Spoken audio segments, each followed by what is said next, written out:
অভির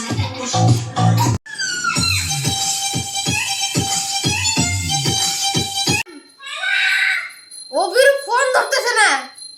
পূজান hello Kanai ও পূজান অভিরূপকে পাওয়া যাইতেছে না, ও তো ফোনই ধরতেছে না, কি জানি কি হয়ে গেল।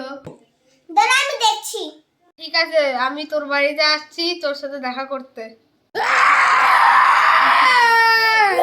অভিরূপ কোথায় যেতে পারে ভাই? জানি না রে, কোথায় যেতে পারে অভিরূপ? ও কি কোথাও পাহাড়ে টাহাড়ে ঘুরতে গেলে নাকি? পরে পরে ফোনটা মানে নিচেই পড়ে গেল পাহাড় থেকে।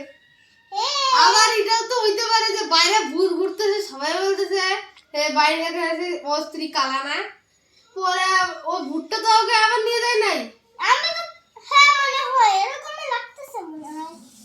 ও তো আবার বেশি রাত্রি অবধি ঘুরে। হ্যাঁ বেশি রাত্রি করে ঘুরে। আচ্ছা, কালকে আমরা ওকে খুঁজতে যাব।